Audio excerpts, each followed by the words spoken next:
સતગુરુ મહારાજની જય. હવે પોસા મહારાજ, મારે એક પ્રશ્ન છે હા કે આ બધા ઉપદેશ તો ઘણા લે હા છે એ જૂના આદ્યમ વખતના લે હા હા પણ કોક ને જ આમાં જ્ઞાન થયું એવું દેખાય છે. હા. તો એનું આમ તમે કયો જરા. હવે આ ઉપદેશની વાત જે છે, ઉપદેશ જે છે, જ્ઞાન જે થયું ને હા એ જાણવા જેવું જણાવવા જેવું કઈ છે નહીં. જાણવા જેવું છે. જે જાણવાને હેતુ જાય છે જાણીને આવે છે, પણ જણાવવાને હેતુ જાય છે એમ કે આપણે આ જ્ઞાન લઈ લેવી ને પછી આપણે બીજાને આપણે આ જ્ઞાન આપણે કઈ એકવી બધે જણાવી એમ આવા હેતુ જાય છે ને એને આ વાત નહીં સમજાતી. તો કે માસ્તર તો બધાને હરખા જ ભણાવતા, એમાં કઈ ફેર ન હોય, પણ એમાં કોક જ ડિગ્રી મેળવે છે. પાસ કોક જ થાય છે અને ડિગ્રી કોક જ મેળવે છે, કોક જ નોકરી લાગે, બધા નહીં લાગે.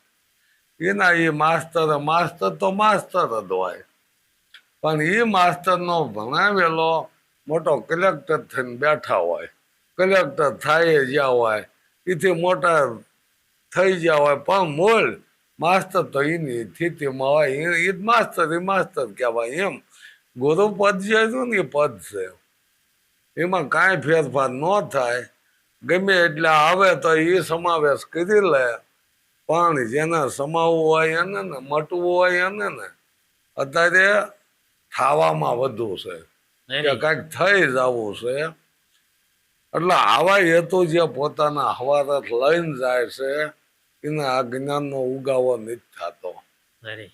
અમારા અનુભવની વાત છે કે એને આ ઉગાવો નથી થતો કે મારે આમાં કંઈક જ્ઞાન લઈને કંઈક થઈ જવું છે.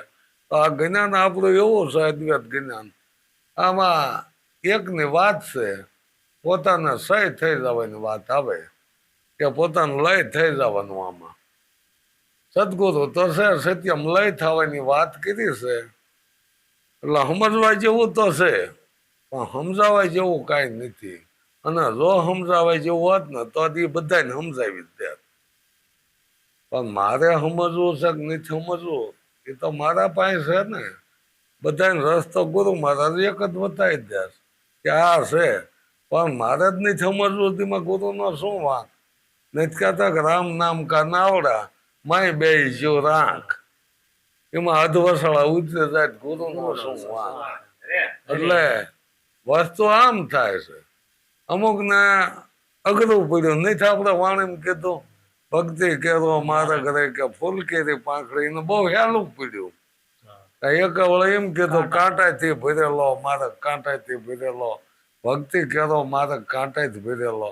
હવે જો આ વસ્તુ જેને રહેણીમાં રહેવું છે ને એને કાંટા જ ભરેલો જ છે, પણ જેને બોલીને સટકી જવું છે એને ફૂલ કેરી પાંખડે છે, એને તો કઈ ઉપાધિ જ નહીં. તાકત ધીંગા જે માલે માલવા દેવાનું. હા બોલે કઈ પાડવાની નહીં, કઈ નહીં. કે ફોન માં વાત કરો તો ક્યાંક હું બહાર કેમ છો, ભલે ઘીરે બેઠો હોય. હવે એને ફૂલ કેરી પાંખડે નહીં, અને અત્યારે લગભગ ને ફૂલ કેરી પાંખડે જ થઈ ગયો. અત્યારે કઈ કોઈને એવો કાંટા ભીરેલો છે નહીં. તો કે અત્યારે ભક્તિ એવી હેલી થઈ જાય. હા વૈજ્ઞાનિક યુગ આવી ગયો ને, અત્યારે ભક્તો જોવો ને ફોર વ્હીલો ગાડીઓ લઈને ફરે.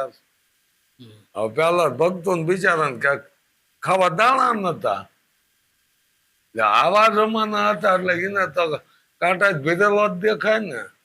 અંગ ક્યારે અડાણે મૂક્યા હોય, સાધુ ને રમાડવા અંગ અડાણે ક્યારે મૂક્યા એ છેલ્લી કક્ષા આવી જાય. લો બોલો, સત્ય ધર્મ ની છેલ્લી કક્ષા આવી જાય કે અંગ અડાણે મૂકી દીધા હતા અને સંતોને રમાડ્યા હતા.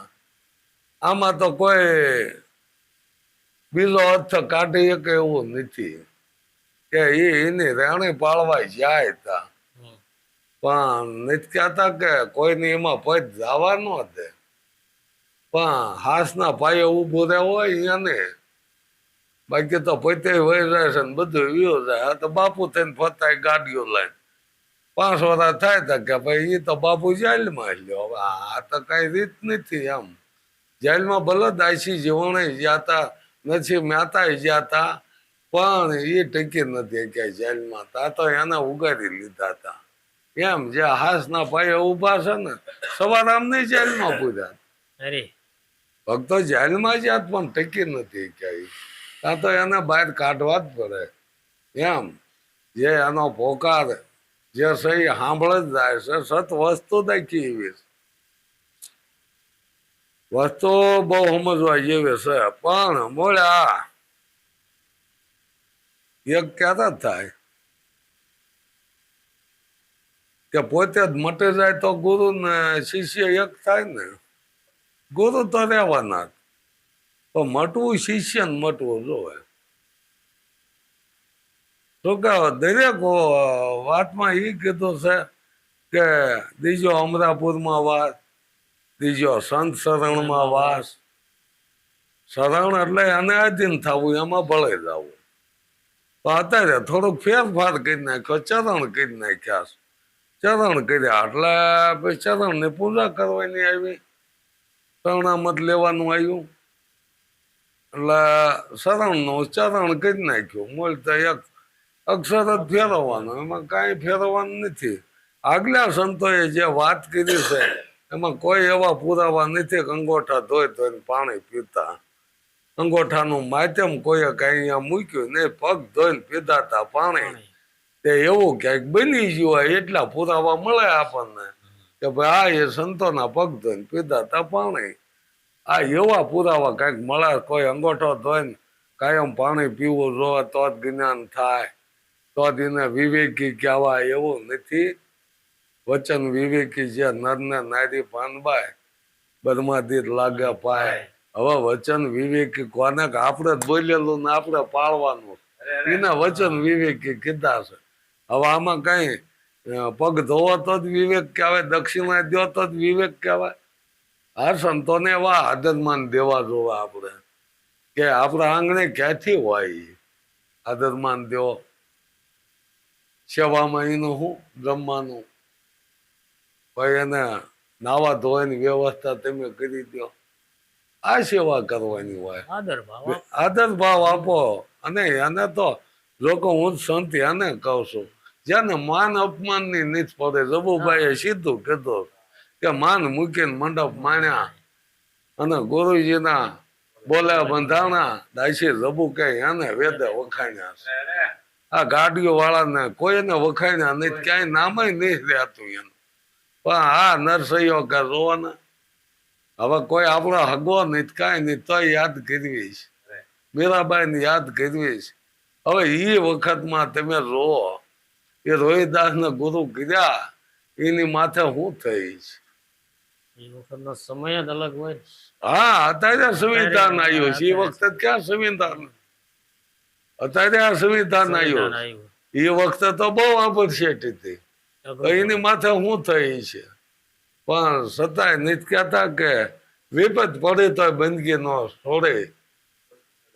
હા સત સંગ્રામે રિયા પગ ખોરે. સતમાં એ ઉભો રહ્યો, અસતમાં ઉભા ન રહે. એ સતમાં તોય ઉભા. વિપત ભલન કે ગમે એટલી પડે. આ એના વખાણ થયા છે. હવે અત્યારે તો શું આ બધું હાલ્યું જ જવાનું હમણાં.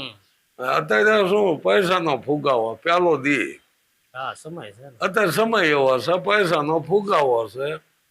એટલે નકર એ વખતે તે રાજા મહારાજા હતા, રથ ગાડગું ઘોડા બધું હતું જ ત્યાં ને. પણ ભક્તો માટે કઈ વ્યવસ્થા નથી. ભક્તો તો જો અમુક ને એવા ને ઠીક પડ્યો ભલા નકર તો આ મૂળદાસ માથે થોડે નથી કરી. હવે એને તો પરમારથ માટે કામ કર્યું પણ છતાંય આવો આ બધા ભક્તો માથે વીતી તો છે જ તે. અત્યારે નથી વીતે અત્યારે બહુ સારું છે. એટલે બહુ ભક્તો વધતા જાય છે. જો કઈક પરમાણુ માગવા ને તો મંડે નીકળવા. અત્યારે ભક્તો દક્ષિણા મળે રહેશે ને આવું બધું હાલ્યું જાય. એટલે વાહ ભાઈ વાહ એમ ગાડું હાલે છે. નકર તો એક સંતોના આગળના તમે ઇતિહાસ લ્યો. જલારામ માથે થોડે નથી થઈ સમજ્યા. પણ શું કે હવે આ ગમે એમ હોય હાળો, ગમે એમ ભરમાઈ જતા હોય આવા, નકર સંત કોઈ દી કોઈની કસોટી ન કરે. સંત કોઈ દી કસોટી કરે જ નહીં. એ તો પરમાથી છે, એ શું લેવા કસોટી કરે. પણ આ ગમે આગળ એ થઈ ગયું હોય ને આવી માંગણીઓ કરી, હવે મારો રામ જાણે આને ધૂતારા કેવા કે આને હવે ભગવાન કેવા, સાધુ કેવા, સંત કેવા, હજી ઘંટે પડે મોટે. હવે દળે દળે ને ખવાઈ રહ્યો તો કે જોડાઈને દંડાય હાલે. એટલે બાપા જોડાઈને દંડાય કઈ હાલે નહીં. એ બધા વેઠેલું છે, મહેનત કરેલી છે. તેથી ઘંટીઓ હોય લેવા જોડાઈને દંડાય હાલતો હોય મૂક્યું હોય અહીંયા. બધાએ હવે મહેનત કરી છે, કઈ એના નામ રહેશે. એ કોઈ એને કોઈ ક્યારેય મોજ શોખ ન હોય એને, એ એના આનંદમાં હોય. પણ એ સંતોએ કોઈથી મોજ શોખ નથી કરેલા. અને અત્યારે આપણે આ બધું કે એ તો જોવો ને આમ જોડાઈને દંડો પણ કે સવા ભગત ને એ ઘોડું આપ્યું ને કેટલું કે બધું કે મારે કે આ બધું હંકવાનું છે. પણ એવું નથી. હરિજનો માયા હરિના સ્વાપે ભક્તિ માટે એ પોતાની માથે અમથોય ન લે. સંત કોઈ એની માથે લે જ નહીં. કોઈ ભગત એની માથે ન લે. એને હોપી દીધું. હા આવો બાપા ગીરે શાક નહીં એ નથી જોતા. જોયું જ નથી એને.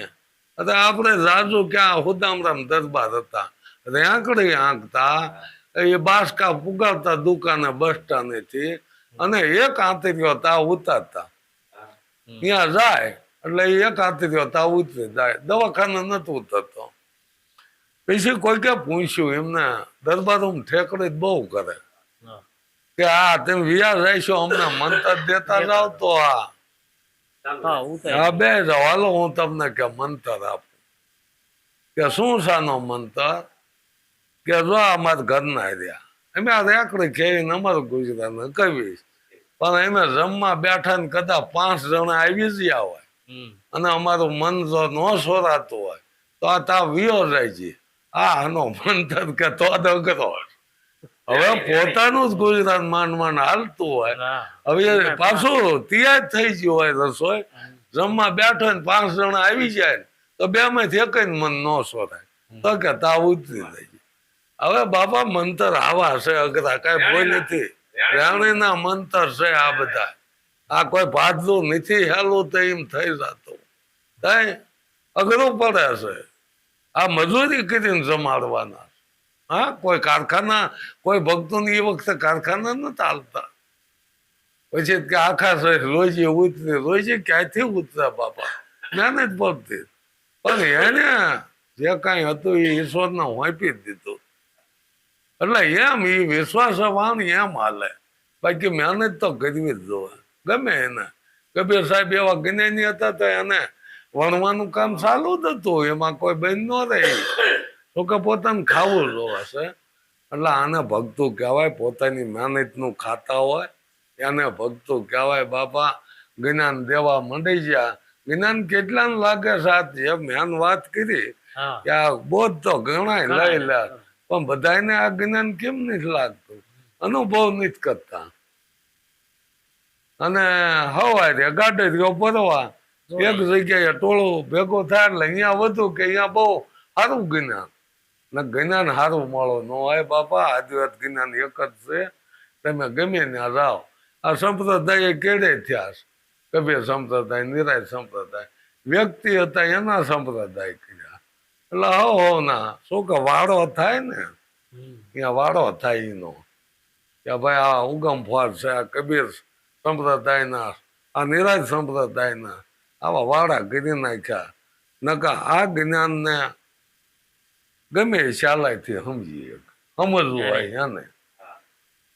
પણ આ સમજવા જેવું, સમજાવવા જેવું નથી. પણ અત્યારે હું લેવા જાય જ્ઞાન લેવા કે આ વાત જાણીને આપણે બીજાને સમજાવવા. એટલે પોતાને નથી સમજતા. એ આટલું શીખવા જાય. એ શીખવા જાય છે. મારે કોઈ મેટ આવી કે નિરાજ ધારામાં બહુ હા ગરું થઈ જાય. મેં કીધું ભાઈ નિરાજ ધારાનું જ્ઞાન જ એવું છે. આ જ્ઞાન વારસાઈ નથી. નિરાજ ધારાનું જ્ઞાન વારસાઈમાં નથી જતું. એનો છોકરો હોય ને તો એને નથી દેતા, ગુરુપદ એને નથી દેતા. એટલે નિરાજ ધારાનું જ્ઞાન એવું છે. બાકી બીજા તમે જો વારસાઈમાં ધાલ્યા જાય. તો કે આશ્રમ નો બધો કુંડાળો દેવો કર્યું હોય મોટું, બીજાને હવે બીજાને કેમ દે? બીજાને કઈ રીતે દે કે? એટલે પોતાના દીકરાને જ દે. એટલે નિરાજ નું જ્ઞાન કીધું એવું છે ભાઈ, આમાં કોઈ વારસાઈ નથી. જ્ઞાનમાં વારસાઈ ન હોય. હક ઈસામાં ઈમાં વારસાઈ હોય, પણ આમાં ન હોય. આ તો ધડે પડે મેદાનમાં જે કોઈ લઈ જાય. એટલે વાત આવી છે. એટલે આમ જ્ઞાન નથી થતું. લ્યો ને જ્ઞાન તો શું લેવાનું હતા? અનુભવમાં આવે. અનુભવ કરી લો તમે કે આપણને વાત કરી બરોબર, પણ આમાં મેં કીધું ને કે એ જુગતીથી જણાય. જુગતી જાણવી જો, અને આવડી આ જુગતી છે. રેણી એ જુગતી જ છે. રેણીમાં આવવું જોવે. વસ્તુ અહીંયા પડે છે અને આપણે છે તે આ બોલમાં થયેલું જાય. નકાન આ જ્ઞાન કોઈ વાતો સમજાય એવું નથી, અનુભવથી સમજાય. એટલે જ કીધું ને સદગુરુ શાનમાં સમજાવે. આ શાનથી સમજાય. શાન એટલે ઈશારો. ઈશારો એટલે ગુરુની એવી રાણી હોય, ઈશ્વર ઉતરે જ તે ઉતરે. પણ કોઈ મારી ગયો ગુરુ થઈને બેસી ગયો, કઈ ઠેકાણા ન હોય રાણીના. હવે એમાં શિષ્યને ક્યાંથી ઉતરે એ ઘટમાં? તો ભાઈ એવી ઉતરે ને. હે આ એવી ઉતરે, એમાં હોય એ ઉતરે. હા એમ. નહીં કહેતા કે જે કુવામાં હોય એવું ઓવાળામાં આવે. ડોળું હોય ડોળું આવે, અને ન હોય તો આવે એ નહીં. કુવામાં જ નથી, ઓવાળામાં શું આવે? એટલે આ બધું હાલ્યું જાય હમણાં બોલો હશે ભાઈ. નકા અનુભવ તો કરજો જ તે. કે હકીકત આપણે આ જ્ઞાન લીધું છે એની ઉપર અનુભવ કરજો, તમને સમજાય છે. અને નક્કી તમે જ કરી શકશો. તમારા મનને તમે જ સમજાવી શકશો કે ભાઈ આ આપણને માર્ગ બતાવ્યો બરાબર છે ને, એ ઠેકાણું તો આવી જાય ને. પછી વાતો માં ન કહેવાય કે ગોળ ખાધો હોય ગળ્યો જ લાગે. એ ભાઈ મારે વાતો વાત નથી કહેવામાં આવતું. ને મૂળ તેમ ખાવા માંડો એટલે ગળપણ તો આવવા જ માંડે. એમ અનુભવ કરો એટલે જ્ઞાન તો થવું જ જોવે. એમાં તો બીજું આવે જ નહીં. તો આમાં જે આ પ્રેક્ટિકલ જ્ઞાન કરે છે ને એ તમારી નજર આમાં તમને આ પડાવે છે. જે આ પ્રેક્ટિકલ જ્ઞાન રહ્યું નિરાજ ધારાનું, એ તમને ને તમને આ પડાવે. તમને ખોટું લાગે તમારે જ ના પાડી દેવાય ને કે બરાબર નહીં, હજે મને આ સમજાણું નહીં. એ તો કોઈ તમને જાપ નથી દેતા, કોઈ તમને મંતર નથી દેતા, અને કોઈ તમને એવું નથી કહેતા 6 મહિને કીર્તન આ જ્ઞાન થાય છે. પ્રેક્ટિકલ તમારી નજર આમે તમને આત્માની ઓળખાણ કરાવે. તો પછી તો આપણે શું લેવું ખોટી આ પાડવી? હવે આ ન પાડી દેવાય તો ન સમજાય ત્યાં સુધી હું એમ કહું છું કે ખેદો ન મુકાય કે હજે મને આત્મા નક્કી નિત્યો એમ. એટલે આ બધું હમણાં બીજા વાદ્ય દેખા દેખી આમાં કરવાની આવે જ નહીં. કે બીજો આ પાડે છે દેખા દેખી કરવાના જાય એ નરા અધૂરિયા કહેવાય. હાથમાં દીવો લઈને કુવા પડવા જાય. એટલે કોઈ દી દેખા દેખીમાં આવવું નહીં ક્યાંય. જે આપણો અનુભવ હોય એટલો જ કહેવો. હું તો આગળની કોઈ વાત કરતોય નથી.